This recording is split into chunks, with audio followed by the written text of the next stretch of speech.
Welcome to Derek Does. Today, we're doing this. Hi, welcome to another Derek Does. I'm Derek. If you're new here, please subscribe, like, comment, all that stuff. Today, we're going to do a watch video, a watch I haven't shown you, and it's this watch. I'll take it off and we'll do close-ups and everything, and you can kind of get a good feel for it. But you've probably, maybe have seen this watch. I know you've probably seen this watch with the kind of the orangish, goldish face. This one is the dark blue version. This is a Seiko, and it's a Seiko 6139-6002. Also referred to, maybe that's upside down, no, that's right. Also referred to as the Pogue.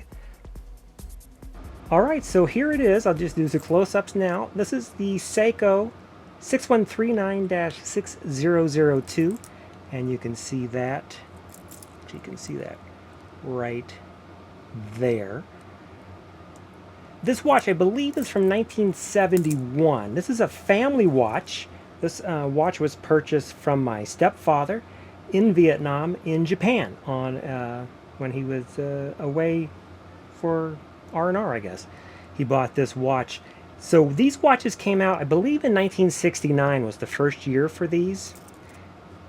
It's a stainless watch all the way, front and back, and has a really nice bezel that's, or not bezel, but band that's very similar to, it's kind of just that 70s look with that pattern.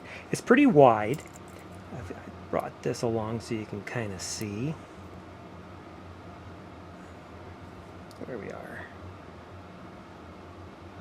It's about 40 plus, like 41-ish, 42 actual width. So it's a pretty big watch, although this was a big watch then, but today this is of pretty much all watches are about this size. It's a little too big for me, really. I'm more of a 36 for my wrist. I like that size, but I do love 70s watches.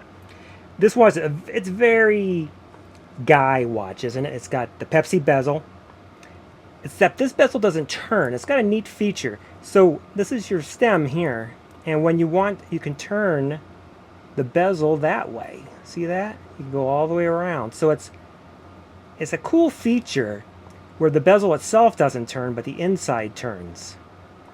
You can go all the way around. Now it has just a normal feature of a watch. I haven't worn this in a little bit, so obviously the date is wrong, but there is no February, or oh, is it just Friday the 31st? That said February. So you have the sweep hand, but you can stop that if you want to. You just hit, hang on. There we go. So now it's going to be a chronograph. It's going to be a stopwatch if you want to. So right now the actual sweep has stopped.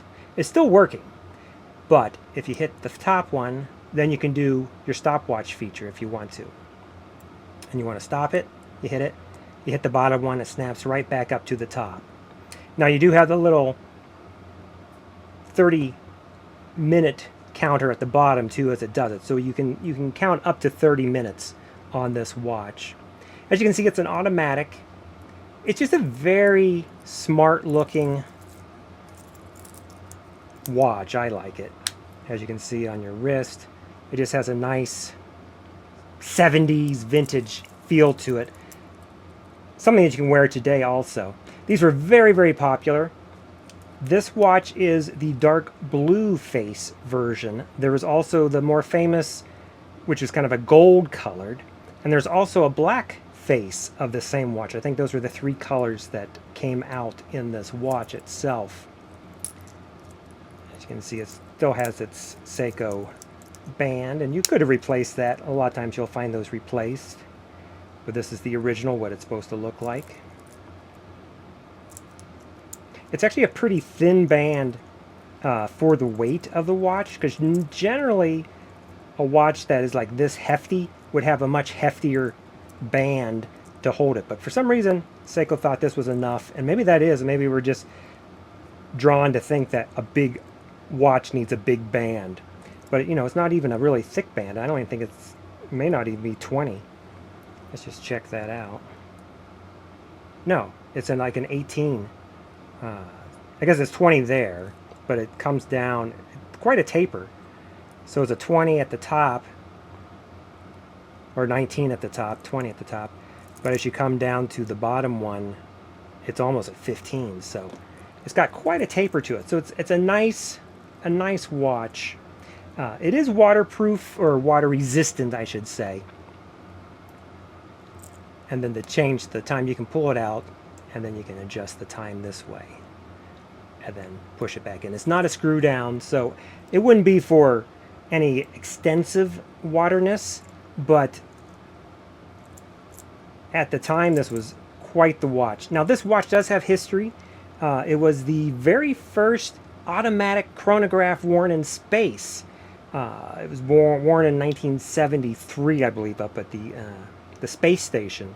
One of the astronauts just wore his personal watch up there. Normally they would wear Omegas, but he wore this watch. So technically this watch has been in, not this watch, but this model watch has been a space watch. So that's kind of cool. It does glow at night. It's not incredibly glowy, but it still has a little bit of glow to it. I really like it. This one's really clean, as you can tell. And again, this is basically I'm the second owner. This is a one family watch. This is I'm the second owner, I guess, of this watch.